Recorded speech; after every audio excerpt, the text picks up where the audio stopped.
কি রানী, রথটা দেখলে? হ্যাঁ, খুব সুন্দর হয়েছে। অনেক খরচও হয়েছে রথটা বানাতে। সেটাই তো মনে মনে ভাবছিলেন মহারাজ, এত খরচা করতে গেলেন কেন আপনি? না, ভাবলাম এবারেও আড়ম্বর করেই রথযাত্রা করব। সে না হয় বুঝলাম, কিন্তু মনে আছে তো এবারেও সব প্রজারা খাজনা দেয়নি। হ্যাঁ হ্যাঁ, তার উপর তো আবার ঠাকুরও বানাতে হবে। হাতে বেশি দিন সময়ও নেই মহারাজ। আচ্ছা বলছি, রথযাত্রা যদি আড়ম্বর করে পালন করেন তাহলে সারা গ্রামবাসীকেও খাওয়াতে হবে। ওরে বাবারে, কি খরচ কি খরচ! সেটা রথ বানানোর সময় খেয়াল রাখা উচিত ছিল মহারাজ। হ্যাঁ, আমার আবার খেয়াল? নিজেই নিজের খেয়াল রাখতে পারি না। আমি বুঝি আপনার খেয়াল রাখি না মহারাজ? আহা, তুমি আছো বলেই তো আমি আছি। তুমি আমি এক মন এক প্রাণে বাঁচি।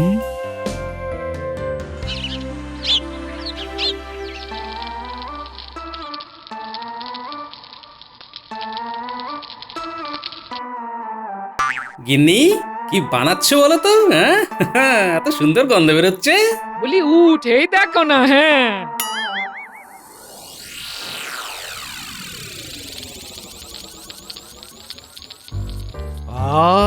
কি গিন্নি, মনে হচ্ছে আজ পাঁপড় ভাজছো? হ্যাঁ, ভাবলাম খিচুড়ি বসিয়ে দিয়ে পাঁপড় ভাজা দিয়ে খাবো। আহাহাহাহাহা! গরম গরম খিচুড়ি খেতে কি স্বাদ! গিন্নির হাতের রান্নার আবার প্রশংসা করতেই হচ্ছে আজ। সকাল সকাল প্রশংসা শুনলে কাজে লাগে না মন, মনে হয় বসে থাকে তোমার পাশে সারাক্ষণ। ভালো বলেছো। তোমার গিন্নি হয়ে এইটুকু যদি না বলতে পারি। ঠিকই তো, না হলে ভাত ডাল খাইয়ে কি লাভ হলো? কি বললে তুমি? এই না না না না, বলছিলাম ভাত ডালে খিচুড়ি হয়। চালে ডালে খিচুড়ি হয়, এখনো শিখলে না? দেখি রথ উপলক্ষে দুদিন ছুটি পাওয়া যায় কিনা। তাহলে তোমায় নিয়ে 2 দিন মায়ের বাড়ি ঘুরে আসবো। আচ্ছা আচ্ছা, দেখি দেখি মহারাজকে গিয়ে বলি। হ্যাঁ,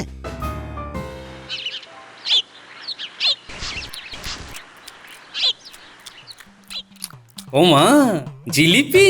ও বাবা, এই যে দেখছি গুলটে ন্যাপলা পুঁটি এসেছিস। সেই কখন থেকে ডাকছি তোমায়। নে নে, প্রাণ ভরে জিলিপি খা, পুঁটি গুলটে ন্যাপলা খা খা। কেমন বানিয়েছি বলো বলো বলো। গিন্নি, তুমি হলে সেরার সেরা রাঁধুনি। দেখো না, গ্রামে খুব শিগগির শুরু হবে আমায় নিয়ে ফিস ফিসানি। হ্যাঁ, সবাই বলবে গোপালের বউ সেরা রাঁধুনি। আর তুমি মনে মনে বলবে এটা তো আমি কবেই জানি। দিদা, জিলিপিটা যা বানিয়েছো না, উফ! জিলিপিটা পুরো টইটম্বর রসে। তাই তাড়িয়ে তাড়িয়ে খা বসে বসে। বলি, হ্যাঁ গো, এই সামনেই তো রথ গো, নাতি নাতনিদের রথ কিনে দেবে না? হ্যাঁ, আরে হ্যাঁ, দেবো না মানে? নিশ্চয়ই দেবো। আমার ছোট্ট সোনারা সব। আরে সব কটা যেন এক একটা হিরে টুকরো। হ্যাঁ,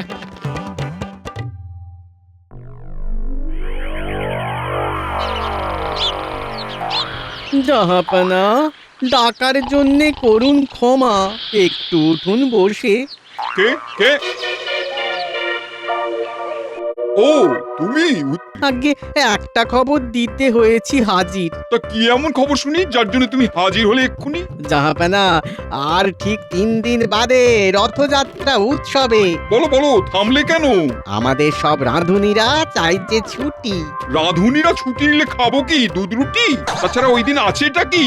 তারা ছুটি নিয়ে সব যাবে কৃষ্ণনগরে। শুনলাম সেখানে নাকি রথের উৎসব পালন হবে দারুণ করে। বলো কি উজির? আগে হ্যাঁ নবাব, যাবেন নাকি দেখতে একবার? সেখানে গিয়ে কি হবে? সেখানে গেলে রথ টানা দেখার পাশাপাশি পাঁপড়, জিলিপি আরো নানা মন্ডা মিঠাই খাওয়া যাবে। বেশ, তাহলে রথের দিন হচ্ছি আমরা কৃষ্ণনগরের রাজার অতিথি। এই খবরটা দিয়ে কৃষ্ণচন্দ্রকে পাঠিয়ে দাও চিঠি। বেশ, তাহলে লিখে দেব, রথের দিনে আপনি, আমি আর আমাদের সকল কর্মচারীগণ আশা করছি পাবো রাজা কৃষ্ণচন্দ্রের সাদর সম্ভাষণ। রাজা পড়বে ফাপড়ে। ঠিক করে আতিথেয়তা না পেলেই করব গোলমাল। কৃষ্ণনগরের পরিস্থিতি হবে টালমাটাল।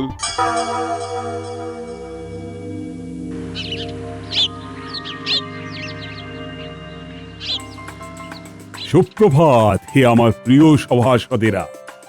সুপ্রভাত। তারপর সকলের খেয়াল আছে তো? আর 3 দিন বাদে কি? রথযাত্রা। মহারাজ, আমাদের এই বছরে কি রথযাত্রা বড়সড় করে হবে? রাজকোষের যা অবস্থা, এরপরেও তুমি একথা বলো কি করে গোপাল? দেখো গোপাল, আমি এই বছরেও রথযাত্রা মহা সমারোহে পালন করতে চাই। কিন্তু মহারাজ, রাজকোষের তো করুণ হাল। তোমাদেরকেও একটা কথা জানানোর আছে। আমি ইতিমধ্যেই একটা বড়সড় রথ বানিয়ে নিয়েছি। আসলে চমক দেব বলেই এই কথাটা চেপে রেখেছিলাম। আগে ওই বড়সড় করে রথ বানানো, আড়ম্বরে রথযাত্রা পালন করা তো রাজবাড়ির ঐতিহ্য। কিন্তু আমি ভাবছি শুধু ভাবলে তো হবে না গোপাল, এখন কাজও করতে হবে। তোমরা আমাকে বলো তো, পুরো অনুষ্ঠানটা এবারে স্বল্প খরচে ঘটা করে কি করে করা যায়? রথ বানানো হলেও এখনো নিশ্চয়ই ঠাকুর করা বাকি। এবারেও গোটা রাজ্যবাসীদেরও তো খাওয়াতে হবে নাকি? এখন কি করি বলো তো? তোমরাই তো আমার বল ভরসা। দেখছি মহারাজ। আমি দেখছি মহারাজ, উপায় ঠিক বার করবই। মহারাজ, নবাবের চিঠি এসেছে। নবাবের চিঠি?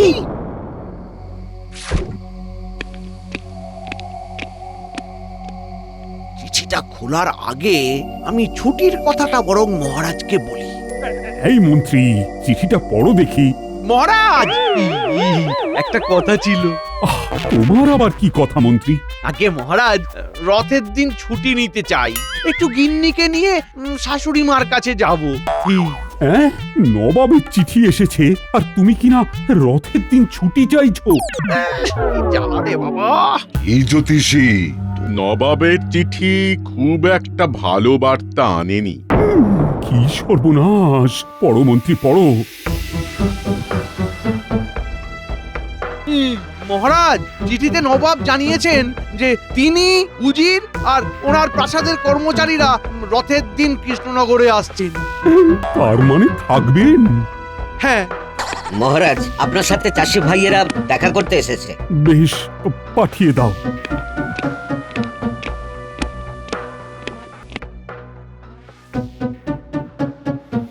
মহারাজ, দেখলাম অনেক বড় রথ হয়েছে, এবারে আমাদেরও একটু দেখুন। মহারাজ, আমরা তো এবারে না খেতে পেয়ে মরে যাব মহারাজ। মহারাজ, জানেনই তো এই কটা মাস না ফসল ফলাতে পেরে আমাদের কি করুণ হাল হয়েছে। সবই বুঝছি, কিন্তু তোমরা খাজনা দাওনি বলেই তো আমারও তো রাজকোষের বাজে অবস্থা। দয়া করে এইভাবে মুখ ফিরিয়ে নেবেন না, আমাদের রোজগারের কিছু একটা বন্দোবস্ত করে দিন মহারাজ, তাহলে আমরাও খাজনা দিতে পারবো। তোমরা শান্ত হও আর এখন যাও, মহারাজ দেখছেন কি করা যায়। সকলেই দেখছো তো আমার এখন কি অবস্থা। একে আসছেন নবাব, তার উপরে প্রজাদের দূর করতে হবে দুরবস্থা, ওদিকে ঠাকুর বানাতেও হবে, সব মিলিয়ে নিতে হবে চট জলদি কোনো ব্যবস্থা। বলো মন্ত্রী, বলো গোপাল, কিভাবে কি হবে? আগে মহারাজ, আমায় কিছু থলি মোহর দিয়ে দিন, তাই দিয়ে আমি সব ব্যবস্থা করে দেব। হ্যাঁ মন্ত্রী মশাই, আপনাকে কথলি মোহর দিয়ে মহারাজ আবার ভাবতে বসুন এই ব্যাপারটা নিয়ে। আমি কাজের কাজ করি, তোমার মতো বাজে কবিতা বলি না। বাজে কবিতা বলতেও লাগে ছন্দ, আপনার তো তাও নেই। অবশ্য আমারও নেই কোনো ধন্দ। দেখুন মহারাজ, আমার সাথে এক পোটর চেনা আছে, সে ঠাকুর গড়ে দেবে। মানে কালকে ভোরেই আমি তাকে ডেকে কথা বলে নিচ্ছি। তারপরে রথ যেহেতু টানা হবেই, সেক্ষেত্রে আপনি রাজ্যের সকলকে বলুন যে যা মুখরোচক খাদ্য বানাতে পারে সেই সবের পসরা নিয়ে আমাদের দ্বারা আয়োজিত খাদ্য মেলায় যাতে চলে আসে। তার মানে তুমি বলছো আমাদের এখানে রথযাত্রা উপলক্ষে খাদ্য মেলার আয়োজন করতে? আজ্ঞে মহারাজ, খাবারের দোকান দিলে ওদেরও আয় হবে, আর আয় হলে রাজকোষ আবার ভরে উঠবে। নবাব, উজির ও তাদের কর্মচারীরাও নানা ধরনের ওই মুখরোচক খাবার খেয়ে খুশি হবেন। খাদ্য মেলায় পাঁপড়, মিষ্টি, জিলিপি, চপ, সিঙ্গারা। নবাবকে বলবেন, আহা কি খাদ্য মেলার না আয়োজন করেছো তোমরা। মহারাজ মহারাজ আমার কথাটা শুনুন, এসবে কাজ হবে না। আমায় কথলি মোহর দিন, আমি সব করে দেব। মহারাজ, মন্ত্রীমশাইকে বরং আপনি ছুটি দিয়ে দিন। সেই ভালো। আর সব ব্যবস্থা তো তুমিই করছো। হ্যাঁ মহারাজ। মন্ত্রী, রথের দিন তুমি বরং ছুটিটা নিয়েই নাও। আসলে তোমার তো কোনো কাজও নেই। গোপাল গোপাল, ভুলে যেও না যে আমি কিন্তু মন্ত্রী। রাজসভায় সবার সামনে আমায় অপমান করে তুমি ভালো করলে না মোটেও। এই যে এখন বরং আসুন, আমাদের অনেক কাজ পড়ে আছে। তোমায় আমি দেখে নেবো গোপাল।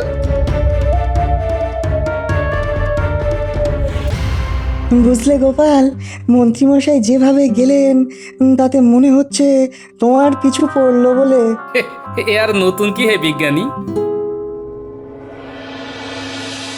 কি গো, কি হলো?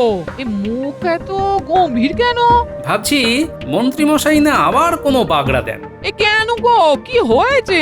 এবারেও মহারাজ রথযাত্রা মহা সমারোহেই করবেন, বুঝলে? সেই জন্য আমাকেও মন্ত্রীকে বলেছিলেন যে ভেবে এমন একটা উপায় বার করতে যা দিয়ে কম খরচে ঘটা করে রথযাত্রা পালিত হতে পারে। ও, মন্ত্রী মশাই নিশ্চয়ই অসম্ভব কোনো কথা বলেছেন। হ্যাঁ, তাছাড়া আবার কি? শেষে আমিই পরিকল্পনা করলাম। ও হ্যাঁ, আরেকটা কথা, এবারে রথের মেলায় খাদ্য মেলারও আয়োজন হচ্ছে, বুঝলে? তুমি চাইলে আমার হাতের জিলিপি রাজ্যবাসীকে খাওয়াতে পারি, তাই তো? হ্যাঁ। বেশ, তবে তোমায় আমি বলছি, যার স্বভাবই হলো মানুষের পেছনে লাগা, সে কিন্তু সেটাই করবে। সজাগ থাকো। সে তো বটেই, এদিকে আমারও এত কাজ। এত চিন্তা কিসে না? তোমার খুদে সাঙ্গ পাঙ্গরা আছে না। হ্যাঁ, ওদেরকেই বলি বরং।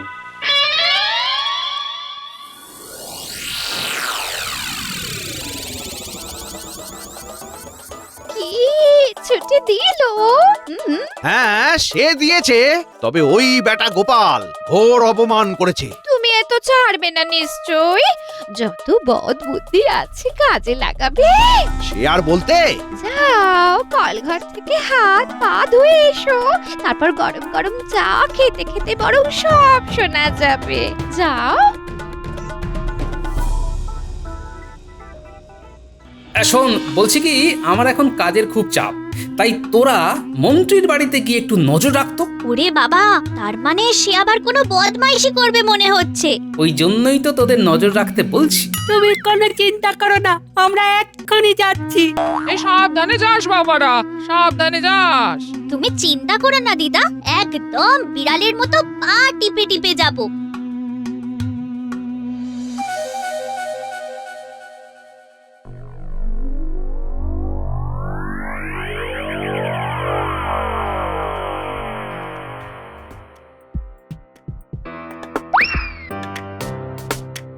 কি করবে, কিছু ঠিক করলে? হ্যাঁ, গোপালকে ফাঁপড়ে ফেলবো। ওটা তো তোমার রোজকার কাজ। আমি বলছি পরিকল্পনার কথাটা। রথের মাত্র দুদিন বাকি, অথচ বড়সড় রথ তৈরি হয়ে গেলেও ঠাকুর তৈরি হয়নি। গোপাল ভার নিয়েছে, তার চেনা পোটোকে দিয়ে ঠাকুর বানাবে। ও ও ও, বুঝে গেছি। তাহলে পোটো উধাও হয়ে যাবে, তাই তো? এই তো এই তো আমার মুখের কথাটা তুমি বসিয়ে নিলে। তোমার মুখের কথা আমারই কথা, আবার তোমার ব্যথা সেটাও আমারই ব্যথা। খেলা একেবারে জমে যাবে, বুঝলে গিন্নি? একেবারে জমে যাবে। আমি রাজসভায় না গিয়েও বাড়ি বসে কলকাঠি নেড়ে ওদের বিপদে ফেলবো। তাহলে বর্তা ঘটা এলো বলে? হ্যাঁ গিন্নি, কালকেই শিল্পী উধাও হবে।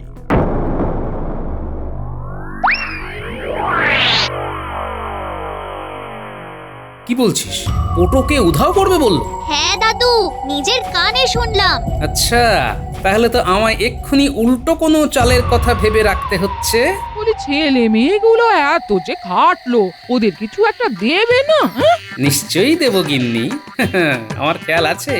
এই ঝামেলাটা কাটলেই ওদের জন্যে রথ নিয়ে আসবো। ও, এই পুটি, তোর বাবা বাড়ি আছে তো? হ্যাঁ আছে গোপাল। গোপাল দাদু? শিগগির একবার ডেকে আনতো। কি ব্যাপার মন্ত্রী মশাই, অনেকদিন পর খোঁজ নিলেন যে? নিশ্চয়ই ওই ভাঁড়টাকে বেকায়দায় ফেলতে হবে। বাজে কাজ ছাড়া তোদের আর মনে পড়ে না রে। আপনি এমনিতে খুব একটা ভালো কাজ বোধহয় করেননি। তাই আমাদের আর ভুলতেও পারেন না মন্ত্রী মশাই। বাজে কথা ছেড়ে কাজের কথাটা শোন। মোহরের থলিটা দিয়ে কাজের কথাটা বললে কানে বেশি করে কথাগুলো ঢুকবে। কি বলবো আর তোদের।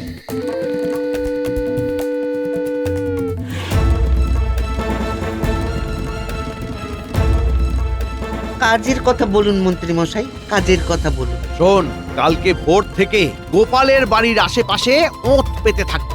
কালকে সকালে ওর বাড়িতে পোটো আসবে, ওর সাথে কথা বলে যেই পোটো বেরোবে ব্যাটাকে গুম করে নিবি, ব্যাস।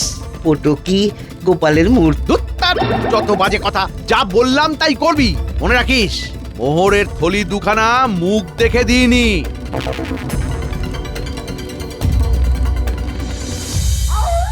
বলো গোপাল দাদা।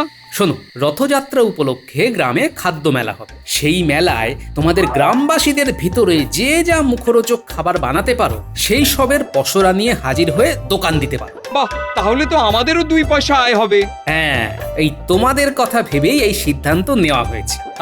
তাহলে আমি এক্ষুনি গিয়ে গ্রামে বলে দিই সবাইকে। কাল সকাল হলেই রাজপেয়াদা এসে এই খবরটা সবাইকে দিয়ে দেবে। তুমি এখন আমার সাথে যাবে, তোমার অন্য একটা কাজ আছে। কি কাজ গোপাল দাদা? শোনো, মহারাজ আমাকে যেহেতু রথযাত্রার সব ব্যবস্থার ভার দিয়েছেন, সেহেতু মন্ত্রীমশাই রেগে গেছেন আর আমায় ফাঁপড়ে ফেলতে চাইছেন।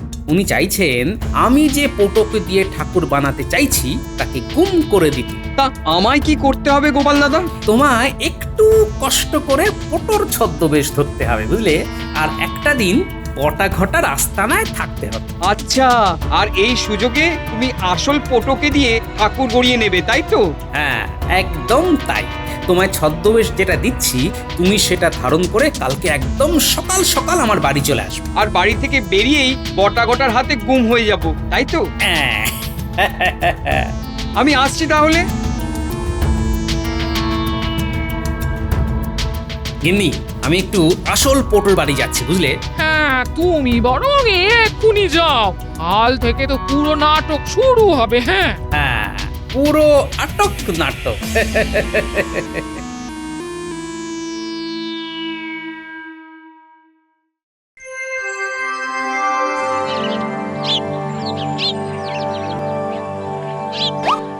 রে, কখন আসবে? কি করে জানবো? আমাকে বলেছে নাকি? এমন কি চুপছিস কেন? তা কি করবো বল? এই মন্ত্রী আর গোপালের ভিতরকার ঠান্ডা যুদ্ধ যে কবে শেষ হবে। যা বলেছিস। উফ, পোড়োটা যে কখন আসবে। এই ওটা, ওই দেখ।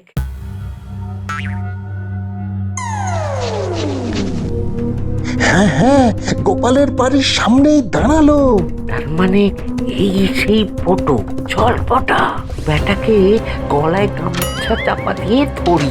দূর গাদা, গলায় গামছা চাপা না, মুখে গামছা চাপা দিতে হবে। ও ও হ্যাঁ, তাহলে বেটা বেরোলেই মুখে মাটি চাপা ধরি, ওই গামছা চাপা দিব। হ্যাঁ, ঘটা, চল চল, ফটো বেরিয়েছে। জোরসে চলো। হিংসা।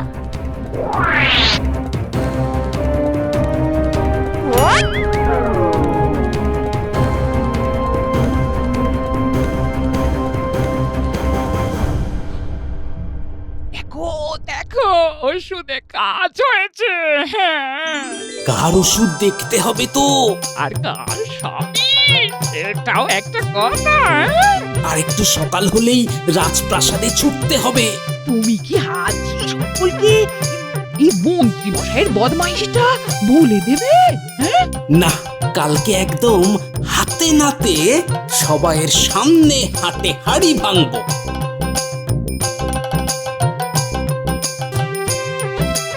তাহলে তুমি বলছো গোপাল, কালকে একদম সঠিক সময়ে ঠাকুর এসে যাবে? গোপালকে দায়িত্ব দেওয়া মানে একদম নিশ্চিন্ত হয়ে যাওয়া মহারাজ। আমি তাহলে আসছি, চিন্তা করবেন না, সব ব্যবস্থা করা আছে।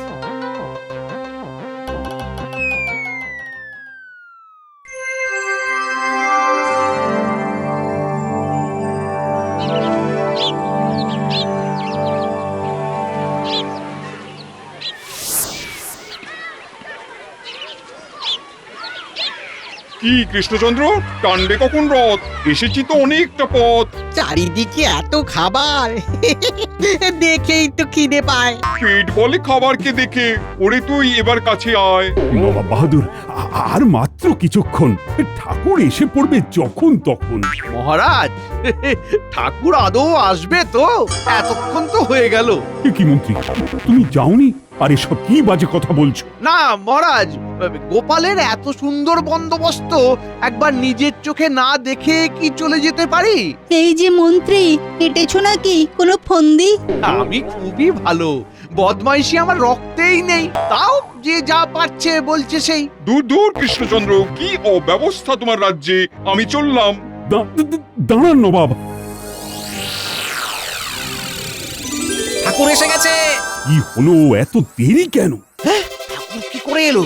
এই বটা ঘটা কই? মহারাজ, এই রাজ্যেরই পোটো অনেক দূরে গিয়ে ঠাকুর বানিয়ে দিয়েছে, তাই সেখান থেকে আনতে দেরি হলো। কেন কেন কেন দূরে কেন যেতে হলো? মহারাজ, দূরে না গেলে আর ঠাকুর আসতো না, কারণ মন্ত্রী মশাই ফন্দি করেছিলেন পোটোকে গুম করে দেওয়া। এ কি কাণ্ড! দাঁড়াও মন্ত্রী, তোমার হচ্ছে, রথটা শুধু টানা হয়ে যাক। পালাই বাবা, পালাই পালাই, না হলে কপালে আছে চরম ধোলাই। পালাই। ধরো মন্ত্রীকে, ধরো, আচ্ছা করে মারো। জয় জগন্নাথ দেবের জয়। জয় বলরাম দেবের জয়। মহারাজ, এবারে চলুন শুরু করি। আসুন নবাব, আসুন। জয় জগন্নাথ দেবের জয়। জয়